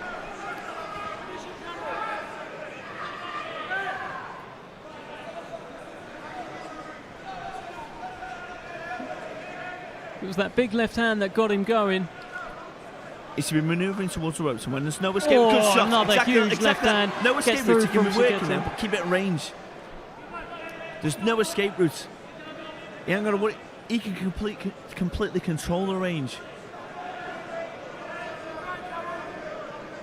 We're approaching the end of the 5th round here.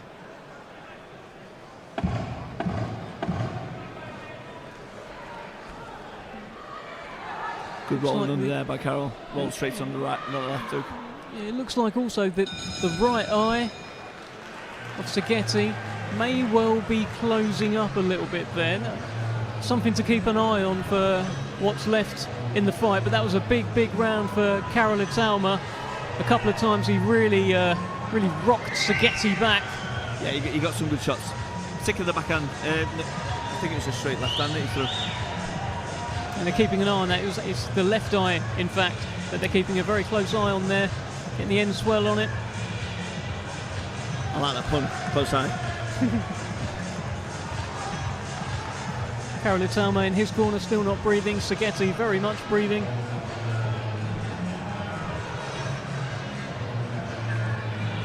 That wasn't his best round in the fight yet, though. I think he took his foot off the gas a little bit. Karol, he did get some good clean shots, though. Yeah, rocked his head back a couple of times. I think he can go through the gears now. Karol looks good, he looks fresh. Yeah, I mean, there was a moment. Wonderful jab. Great jab. Another great jab. Then bring it down to the body as well. It's such a great way to start the round. Itauma just coming out and straight away. Great backhand. Getting that jab out there. Lovely. He's going through the gears now. Yeah, you can see it switching. There were moments in the last round where he did just switch through it a little bit.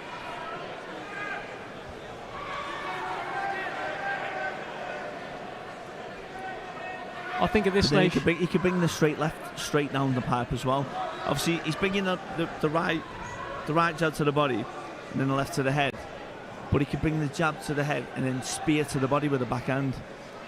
Lovely roll under. I think Itauma's very comfortable with what he's got in front of him now, so he can move through the gears. Great jab again. Great jab. It's every That's time. what he needs, just like that. Bust. Everything builds up straight to the body. That's it. That's the one. Good jab. The jab has been so much better this round. Good backhand. He's breaking him. He's going through the gears. Then he wants to get straight back in the range now. Keep the range again. Don't let him spoil it.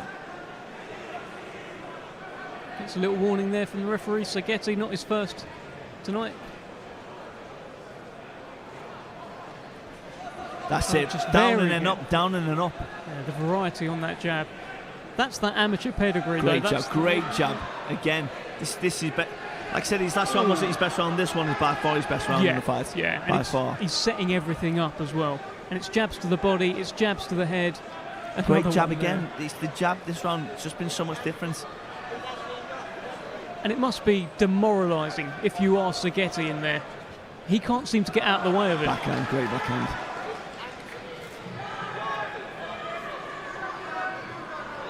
But this is what's going to break Seghetti. And it is beginning to break Seghetti. This is what's going to break him. Backed up into Just the corner there. Prodding and hitting, lovely backhand to the body. That's the one I wanted to see him doing. And that eye doesn't look in great shape either from Seghetti. That left eye. Excellent round so far. 35 seconds left and he's perfect. Yeah, as he just has a little look at his corner as well, Seghetti. His corner are calling out instructions to him. I'm not sure any of these instructions are giving him much luck here tonight. He can't get out of the way of the jab. And right now, he can't get out of the way of a brilliant performance so far from Karol Itauma. Mature, picking his shots wisely, listening to Nathan Heaney ringside. Good short hook, right hook there. The most best thing about this round, though, is the use of his jab. He kept the range the whole time, but he must have hit him with about 20 jabs there. Couldn't miss. And but it's those jabs that can allow him to set up the other shots. You got the backhand in there as well. Some little short right to get right at the end of the round. That was by far his best round in the fight so far. Yeah, and the Seghetti corner are giving more and more attention to that left eye, just sustaining more and more damage. 2 rounds left here. We're about to enter round number 7. We are scheduled for 8. And this, for me, is the best that Karol Itauma has looked since his return after sustaining that defeat last year. I think he's definitely got into the fight now. Obviously we're in round 7 now, but before, I think although his range was good, it wasn't his best level yet. But that last round, excellent.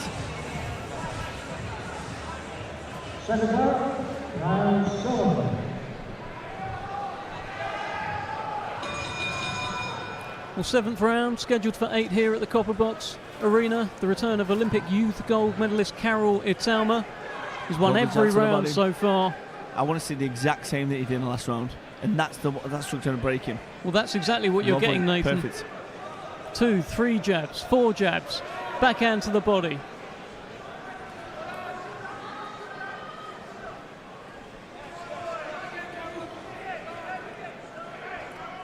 But even if he doesn't get him out of there, no, but he may well get him out of there. The curse of the commentator. I don't know if that was a stumble or a shot landed, but his legs didn't seem completely under him for a moment there. But let's not forget, he's against an undefeated fighter. Well, that's it. Well, Seghetti almost laid out Lee Every here.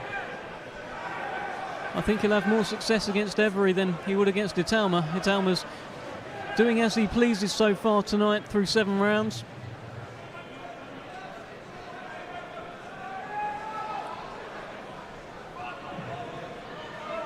But he's starting to look more and more ragged now, is Seghetti. Yeah. Itauma picking his punches very well. That jab has been the key all night. Well, it's from round 5 onwards where he was really using it effectively. And it's been... shot. But again, going back to his opponent, Seghetti, he's an undefeated fighter. He's never lost before. And Karol doesn't have to stop him to get to show an impressive performance. Just by beating a lad, he'll be the first person that's beaten him. He's done it comfortably as well. He absolutely Because he is an has. awkward opponent. He's awkward. The way he's moving, very, very tough as well. You can tell he's tough. He's got that ruggedness about him. He is kind of protecting that eye now. That's a perfect range. He kept the range perfect there, but then waited a little bit too long now. But he moved back and kept the range perfect.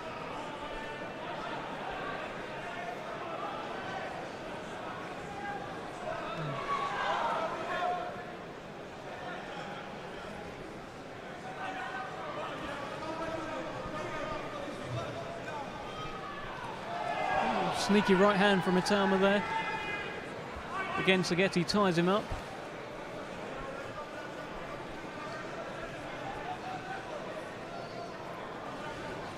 But again, Karol looks very comfortable. Like his face is nice and relaxed. Very comfortable. He doesn't even look like he's breathing. It feels like he could do this for another 10 rounds. Exactly. So hopefully in this last round he'll go through the gears. In this last one that's coming up. Excellent movement. Excellent. Yeah, That's he's making him miss. Excellent movement. It's making Seghetti miss. It's been making him miss all night. Nice jab. Jab to the body. Good shot. That Excellent one shot. certainly got through.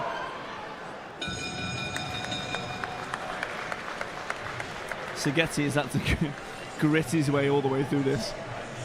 Well, he's only got to do it for one more round. It feels like he probably will see out this fight, but he certainly looks like he's been in a fight. Karol Itauma doesn't particularly look marked up or blemished at all. It's been an excellent 7 rounds so far. Yeah. Now, will he go through it? The gears, just one last round and really go for it?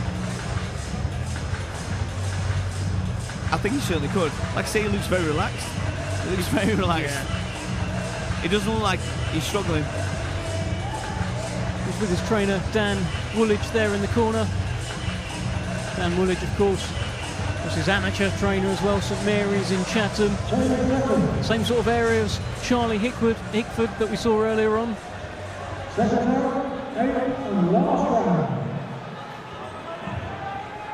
Referee just bring them together to touch gloves. Final round here.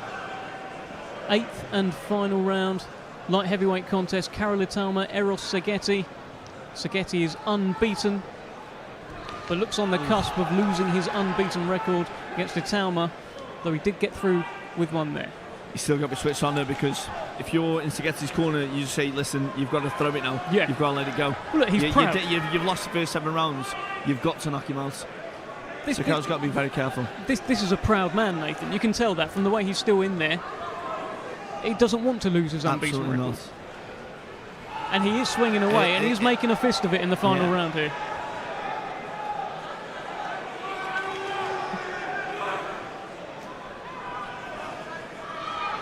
This is where Seghetti's going to make it messy.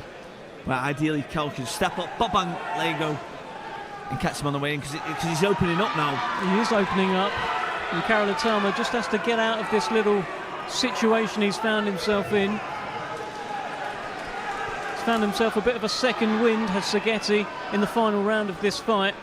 And he is a proud Italian man who does not want to lose his unbeaten record here tonight in London. His first fight outside of Italy. Doesn't want to go home with an L. Well, no, but now 1 minute 30 into the round, Karol should be sticking it right home. That lad's worked really hard in that first minute and a half. Really hard. Should be making the most of this now. Go on, let it go. He should be punishing him now. That guy's gave everything in that first half of the round. Yeah, he did.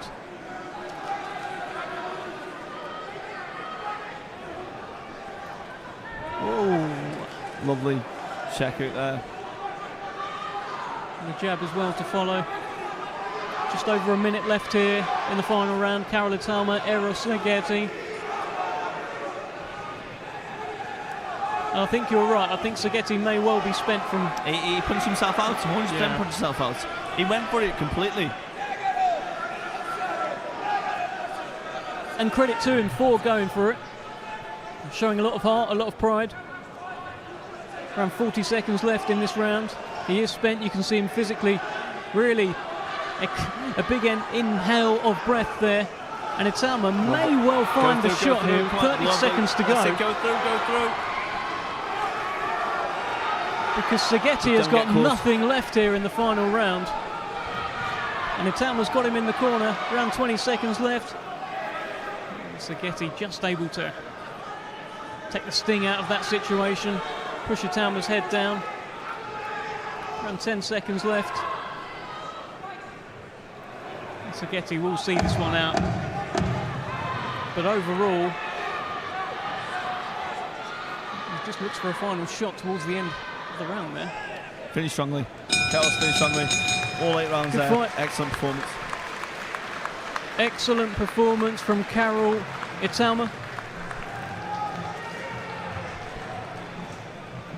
This will be win number 12 for him. I mean, for you, Nathan, did he win every round there tonight?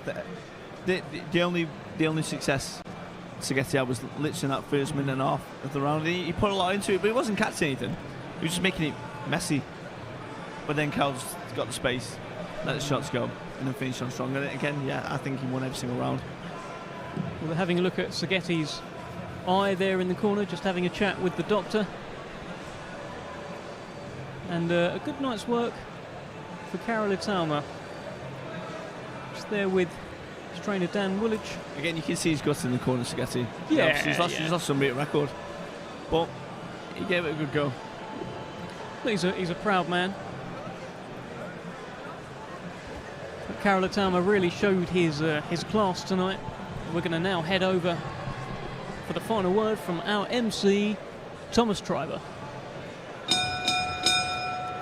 Ladies and gentlemen, after 8 rounds of boxing, our referee in charge, Lee Every, scores this contest 79-73 for your winner, Karol Itauma. Well, another win for Karol Itauma. This is a man now beginning to build some momentum. Terrific start to 2024. And I'm sure Francis Warren, will have this man driven towards titles.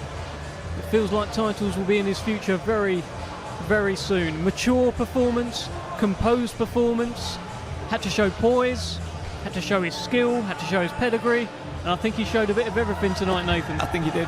Again, as well, when you go into a fight with an undefeated fighter, mentally that can play mind games with you as well. Karol's obviously lost before, so he knows what it takes, obviously, for a fighter like to be undefeated. So, yeah, he did excellent. He did excellent there. Controlled it completely from the first belt to the last. Yeah, no, he certainly did. I think there'll be a lot of happy Warrens around. Of course, Frank the promoter, Francis the manager. I can see George Warren now has also joined. And the kind of Itauma-Warren combo seems to be something that we're going to be seeing in boxing for a little while. I think Karol's going to come and join us. And he can tell us what he thinks of his performance as he comes and joins us here ringside. Karol Itauma, great to see you. How was it in there? How would you rate your performance? Were you happy? To say I wasn't happy would be hugely ungrateful, because, you know, we all know what happened last year to me, and after that I came back with two wins against two good opponents, and now I'm back on Copper Box Arena. So I'm just grateful for Queensberry, grateful for manager Francis, grateful for Frank for giving me the opportunity for, you know, to coming up here and boxing again, and, you know, showing that I do belong here. Was that a great performance? No, but no performance is great. You've been very hard on yourself there. Like, he's an undefeated fighter, and you won every single round. The only round that he even had he had a big go in that last round. He was trying to first off, and then you controlled it again straight after. Yeah. When you were bringing that jab to the body, you can completely control it. Yeah. Well, I think the first half of the fight, you were jabbing to the body, and also you stopped, but then you started bringing it back again. And I think it's round 5 or 6 you really completely took over. Yeah. I thought you boxed very good, mate. No, I really appreciate it. But you've been harsh on yourself, man. It's the more I get into here, the more I go through this, the better I get, and the more experience I get. So yeah, like I said, I'm grateful to be here. Thank you to Francis, thank you to Frank, thank you to George, and all the Queensberry stuff for you know, giving me those opportunities. I'm going to grab them, all of them. Could you hear Moses? If Moses was shouting out, could you hear Nathan as well? He was at it as well. I couldn't hear Nathan, but I hear my brother. I hear my brother for sure. You're always shouting out to him. You kind of have this bond whenever you're fighting the other ones. You're shouting in Slovakian, aren't you? Yeah, we do shout in Slovakian. I guess that's our little trick. What's the plan this year then? That's a great start to the year. Hey, it's a better start than you had last year, right? You've started this year off with a win. How do you see this year playing out for Karol Itauma? Active. That's what me and my manager Francis said, and that's what we're looking to get: active, experience, learning. Because it's one thing getting there, and another thing staying there. And I don't want to just get there. I want to get there and stay there. And so I'm going to take all the time I need. You're your own biggest critic as well. I feel like you're going to be going back meticulously, sort of studying this fight, everything that you did wrong. We feel like it was a pretty good performance, especially Nathan Heaney. He was really raving about you here tonight. Thank you, Nathan. Really mate, the pedigree you've got as an amateur as well. It's that distance and the range. That's what would have made you a top GB amateur. So just keep doing what you're doing, and obviously push them up. I really appreciate those comments. The thing is, amateurs is one thing, and a pro is a completely different thing. Like, you can get the fundamentals, but a pro is completely different. And even though I got those levels as an amateur, in a pro, I'm going to develop and I'm going to build into it. Like, I'm already getting bigger, I'm already getting stronger, and I need to mature and learn my craft. Okay, congratulations, Karol. Enjoy the win. Yeah, you got this year off to a great start, so congratulations. Thank you, Dev. Thank you, Heaney. Have a great night. Cheers, mate. I get what he says, but I think one of the biggest mistakes virtual amateur fighters, great amateur fighters make, is as soon as you come in, it's the pro game now. You got to change. Change what? Well, we're going to stand up because we're actually bringing in Hall of Fame boxing promoter Frank Warren, who you can see currently in your shot, speaking to Karol Itauma.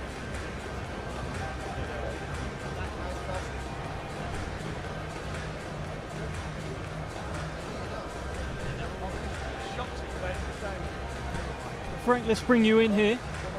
You're jumping in here.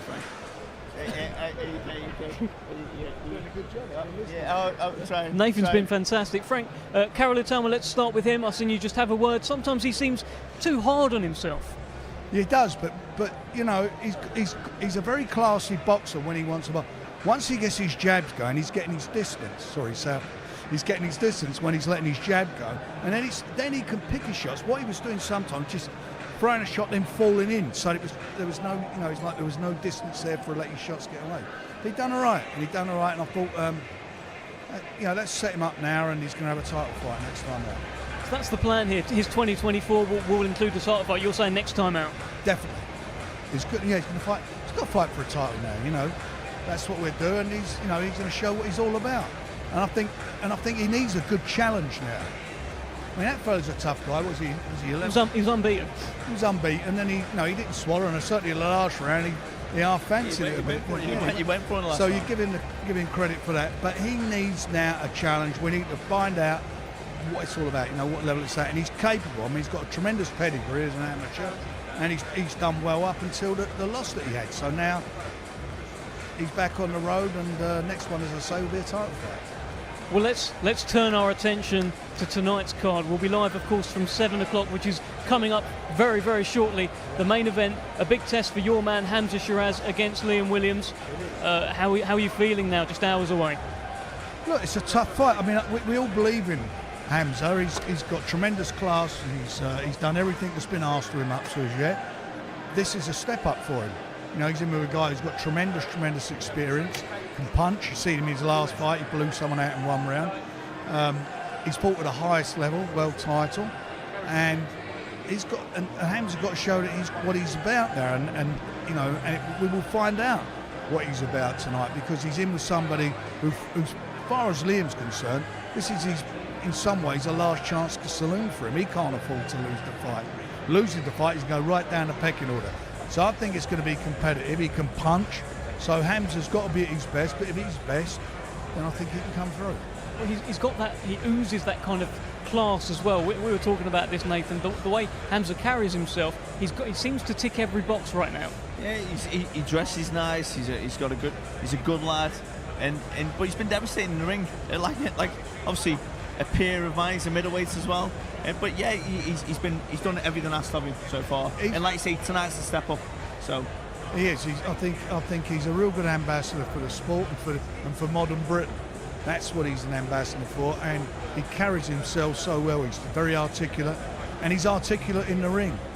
And you know, for me, that performance he had in Poland, I mean, he beat a fighter there. That was for them was a big upset. I mean, I thought he'd win the fight, but I didn't think he'd be doing it in one round. But I think he's the real deal, and we'll certainly find out tonight. Listen, we've got another great ambassador for the sport right here in our unbeaten British middleweight champion, Nathan Heaney. Look, he's got a big fight coming up against Brad Pauls.